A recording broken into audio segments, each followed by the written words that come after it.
बिस्मिल्लाहिर्रहमानिर्रहीम। Spirit ideas के platform से मैं हूं मोहम्मद रिजवान गनी। आज हमारे मेहमान हैं जनाब मोहम्मद अदरीस कुरैशी। आप ना सिर्फ कलम के बादशाह हैं बल्कि आपको शायरी पे भी मलका हासिल है।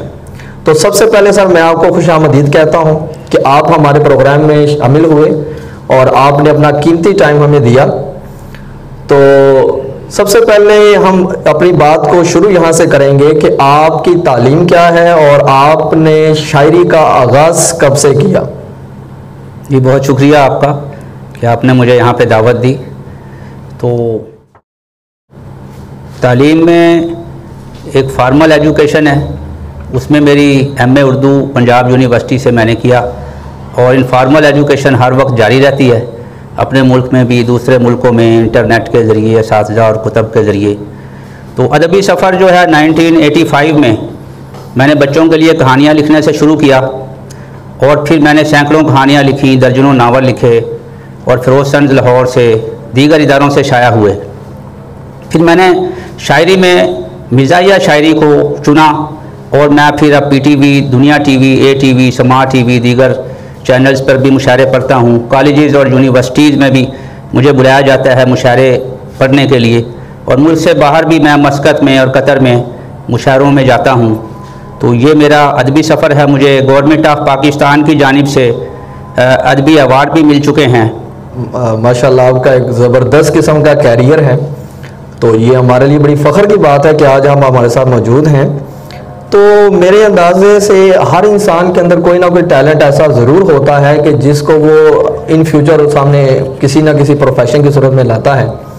तो यकीनन आपको भी अंदाज़ा हुआ होगा जब आपने शायरी को शुरू किया या आप इस फील्ड में आए तो आपको कैसे अंदाज़ा हुआ कि आप एक शायर हैं और आपका पहला शेर क्या था? जब मैं नस्र से नज़्म की तरफ और शेर की तरफ आया तो मैंने सबसे पहले एक शेर वैसे ही मेरे जहन में आया। मैंने कह दिया कि हमारा दिल तुम्हारी ही मोहब्बत के लिए है, हमारा दिल तुम्हारी ही मोहब्बत के लिए है, मगर ये पेशकश महदूद मुद्दत के लिए है। तो जब मैंने ये शेर कहा तो इसको बड़ी पजीराई मिली। इसे मारूफ शायर अनवर मसूद साहिब हैं, उन्होंने TV चैनल्स पे पढ़ा मेरे हवाले से, फिर वसी शाह ने कुछ प्रोग्राम्स में पढ़ा और फिर ये बाद में अब तो खैर वो डॉक्टर फारूक सत्तार ने कौमी असम्बली के अवार्ड में भी कई दफ़ा ये शेर जो है पेना पेश किया। तो मुझे उस वक्त जब ये शेर पॉपुलर हुआ तो मुझे अंदाज़ा हुआ कि मैं मज़ाह में शायरी कर सकता हूँ। उसके बाद फिर मैंने बाकायदा मज़ाक कोई मुंतखब कर लिया। तारीफ़ उस खुदा की जिसने जहाँ बनाया, तारीफ़ उस खुदा की जिसने जहाँ बनाया, और इस जहाँ में मुर्सा शायर कहाँ बनाया। क्या बात है। वैसे तो मैं हूँ बूढ़ा, सर है सफ़ेद मेरा, बेगम ने रंग करके मुझको जमा बनाया। वाह वाह वाह वाह सर, जी बहुत शुक्रिया जी।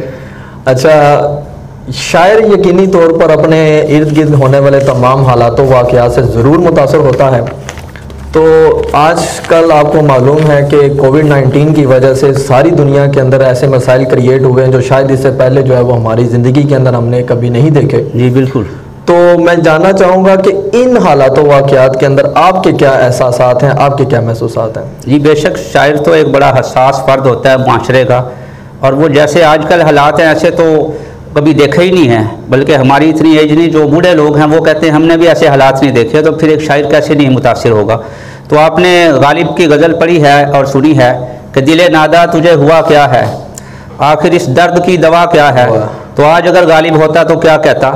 खातूने खाना का शिकवा मुलाहजा कीजिए कि घर में रहता है कुछ नहीं करता।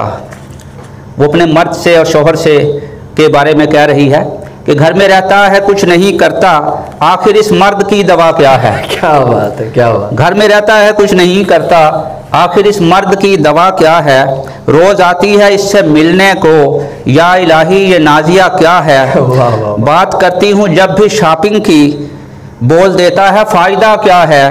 और आँख खुलती है रात को इसकी, बुड़बड़ाता है काफिया क्या है। और घर से जाए ये कोई काम करे, घर से जाए ये कोई काम करे, मैं नहीं जानती वबा क्या है। वाह वाह वाह वाह वाह वाह। अच्छा सर, मैं आपसे ज़रूर ये जानना चाहूँगा कि हम आमतौर पर ये समझते हैं कि तालीम एक अलग चीज़ है और तहजीब एक अलग चीज़ है, तो इस बारे में आपका क्या ख्याल है, आपके क्या व्यूज़ जी? ये बिल्कुल जाहिर है, तहजीब एक कल्चर होती है, कल्चर होता है मुआशरे का, तो इसमें तो कोई शक नहीं। तालीम से हम इल्म हासिल करते हैं, कुछ चीज़ों के बारे में जानते हैं, लेकिन मसलन हम तालीम हासिल करते हैं कि सच बोलें और हम मुआशरे में सच नहीं बोलते, तो फिर हम उस पर अमल नहीं करते। तो हमारी तहजीब, इस्लामी तहजीब कहती है कि सच बोलें, बड़ों का एहतराम करें। तो हम अगर किताबों में और असातिज़ा से पढ़ लें लेकिन उस पर अमल ना करें तो हम अपनी तहजीब को ठुकरा देते हैं, उस पर अमल नहीं कर रहे होते। तो जैसा कि आजकल देखें, आपके बड़े बड़े तालीम याफ्ता लोग भी हैं, लेकिन लॉकडाउन के दिनों में जब नरमी होती है वो बाज़ार में आते हैं तो इस कदर रश होता है कि उन्हें अपने SOPs भूल जाते हैं। वो समझते हैं कि बस अब तो वबा शायद नहीं है, हालांकि उन्हें इस तालीम से फ़ायदा उठाना चाहिए। तो इसलिए मैं आपको 4 लाइनें जो है मैं इस तालीम और तहजीब के हवाले से पेश करता हूँ। रखिए समाजी फासला, मत कीजिए हुजूम। वाह। रखिए समाजी फासला, मत कीजिए हुजूम, ये बात बार बार ही करनी पड़ेगी क्या? ये बात बार बार ही करनी पड़ेगी क्या? तालीम गरचे प्यार से पाई है आपने, तहजीब कूट कूट के भरनी पड़ेगी क्या? क्या बात है, क्या बात है। ये बिल्कुल आपका पॉइंट बिल्कुल दुरुस्त है। आमतौर पर ये बात करते हैं कि कुछ फ़ायदों के नुकसानात होते हैं और कुछ नुकसानात के फ़ायदे भी होते हैं। तो यकीनन ये भी हो सकता है, आपके जहन में ये भी बात ज़रूर आई होगी कि शायद इस कोरोना की वबा ने कुछ ऐसे मामलात भी किए हैं शायद जिनका कोई फ़ायदा हुआ हो, तो आप इस नज़र में क्या कहेंगे? जी, जाहिर है लोगों में सफाई की आदत पैदा हुई है, हाथ धोने की आदत पैदा हुई है, बच्चों में भी ये शऊर पैदा हुआ है कि अब जो सोशल डिस्टेंस है तो इससे बच्चों में ये शऊर जागा है कि कोई छींक रहा है या कोई खांसता है तो उससे थोड़ा फासले पे रहना चाहिए, क्योंकि ये वबा के अलावा भी ये चीज़ है कि हमें थोड़ा वायरस से बचने के लिए फासला इख्तियार करना चाहिए था। तो इसमें ये चीज़ फ़ायदे में है। तो अब इसमें कुछ फ़ायदों के नुकसानात हैं, नुकसानात के फ़ायदे जैसे आपने बताया। अब बार बार हाथ धोते हैं, हम लोग भी बार बार जो हाथ धोते हैं, तो इससे क्या होता है कि दूसरी शादी की धमकी दी तो ज़ौजा हंस पड़ी, दूसरी शादी की धमकी दी तो ज़ौजा हंस पड़ी, बोली नामुमकिन है बात अब खुशगुमानी की नहीं, बोली नामुमकिन है बात अब खुशगुमानी की नहीं, हाथ इतने धोए हैं तुमने वबा के खौफ से, अब लकीर इनमें कोई भी अक़द-ए-सानी की नहीं, अब लकीर इनमें कोई भी अक़द-ए-सानी की नहीं, यानी हमने इतने हाथ धोए हैं हमारी तो लकीरें भी मिट गई हैं। तो ख़वातीनो हज़रात, आपने देखा कि शायर और मज़ाहिया शायर कैसी कैसी मुश्किलात के अंदर, कैसे कैसे इश्यूज़ के अंदर भी ऐसे रंग भर देते हैं कि इंसान गमज़दा भी हो, अफसरदा भी हो तो उसका चेहरा जो है वो खिलखिला उठता है। आजकल जब हम SOPs की बात करते हैं और कुछ एहतियाती तदाबीर की बात करते हैं, या जैसे ही किसी को भी कॉल करते हैं तो सबसे पहले हमें जो है वो कुछ एहतियाती तदाबीर ही सुनने को मिलती हैं। तो ये जो एहतियाती तदाबीर को फॉलो करने को कहा जाता है, क्या वाक़तन इसका कोई फ़ायदा भी है या ये जस्ट एक फॉर्मेलिटी है? जी, ज़ाहिर है एहतियात तो बहुत ज़रूरी है, हर काम में एहतियात होती है। एहतियात SOP ही होते हैं कि जिसके मुताबिक हमारा एक जहन होता है कि हमने, हमारी लिमिट्स होती हैं, एक आउटलाइन होती है, एक हदूद होती हैं, तो ये तो हर काम में ज़रूरी है। तो अब इस हवाले से एक शायराना रंग देखिए कि एहतियात और सफाई तो है बिल्कुल जायज़, बिल्कुल एहतियात और सफाई तो है बिल्कुल जायज़, क्या खबर थी कि वो नादान है इतनी वाइज, वाह, क्या खबर थी कि वो नादान है इतनी वाइज, मर गया दिल से मोहब्बत का वो कीड़ा एकदम, मेरे फूलों को किया उसने जो सैनिटाइज। वाह वाह वाह। कभी आपको महसूस होता है कि आप बूढ़े हो रहे हैं? जी, मैं पहले तो अपने आप को बूढ़ा नहीं समझता था, लेकिन फिर मुझे महसूस हुआ कि जब लोग मेरी ज़्यादा इज़्ज़त करने लगे हैं तो मैं बूढ़ा हो रहा हूँ। और वैसे तो छोटी मोटी तकरीबात में मैंने रिज़ाइड किया, लेकिन गुज़श्ता दिनों मैंने अल्हम्रा लाहौर में मेरी सदारत में एक मुशायरा रखा गया, तो मैंने आईने में ख़ुद को देखा अपने काम से हट के कि क्या मैं इस लेवल पे हूँ। तो जब मैं वहाँ पर गया और मैंने सदारत की तो किसी शायर के भी चेहरे पर हैरानी नहीं थी, जिससे मुझे अंदाज़ा हुआ कि मैं सीनियर हो गया हूँ और यकीनन बूढ़ा हो गया हूँ, और मेरे लिए बड़ी इज़्ज़त और फ़ख्र की बात है बूढ़ा होना। वाह, आपने बड़े ज़बरदस्त तरीके से अपने बड़ेपन को जो है वो पहचाना है। अब मैं आपसे दरख्वास्त करूँगा कि आप हमारे स्टूडेंट्स के लिए कोई ऐसा पैगाम दीजिए जो यकीनी तौर पर उनको महसूस हो कि उनकी ज़िंदगी बदल देने वाला पैगाम हो। जी बहुत शुक्रिया।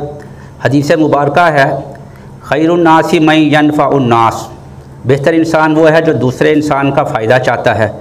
अभी पिछले दिनों भी देखा गया कि वबा के दौर में हम लोगों ने बहुत एक दूसरे की मदद की और हर शख्स ने कोशिश की कि जिस कदर वो इस्तात रखता है वो किसी बेरोज़गार की और गरीब की मदद कर सके, और उसने की। इसी तरह आज फादर्स डे है जिस दिन मैं ये प्रोग्राम कर रहा हूँ आपके साथ। वैसे तो मुसलमानों के लिए हर रोज़ ही मदर डे फादर डे ही होता है, लेकिन चलें इस बहाने भी एक बाप की अज़मत उजागर हो जाती है।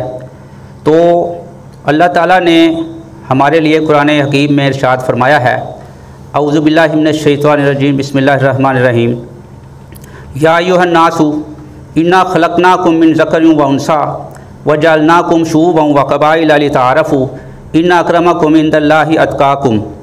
क्या इंसानों, हमने तुम्हें एक मुज़क्कर और मुअन्नस से पैदा किया और तुम्हें ज़ातें और कबीले बनाया सिर्फ़ इसलिए कि तुम्हारा इंट्रोडक्शन हो सके, तारुफ़ हो सके। लेकिन अल्लाह के यहाँ तुम्हारी इज़्ज़त सिर्फ़ इसी सूरत में होगी जब तुम अल्लाह को और उसके नबी को फॉलो करोगे, अल्लाह की बात को मानोगे। तो मैं तमाम तालिब इल्मों से ये कहना चाहता हूँ कि कुरान हकीम को तर्जमे के साथ पढ़ें और इस बहस में मत पढ़ें कि ये किस मौलाना का लिखा हुआ तर्जमा है। बहरहाल आप तर्जमा पढ़ें, और क्योंकि कुरान हकीकी इल्म है, और जब आप कुरान से दूर होंगे तो आप इल्म की हकीकत से महरूम रहेंगे। चाहे आप दुनिया भर के उलूम हासिल कर लें, आप लाजमन साथ साथ कुरान का इल्म हासिल करें। बहुत शुक्रिया। A lot of thanks to superior.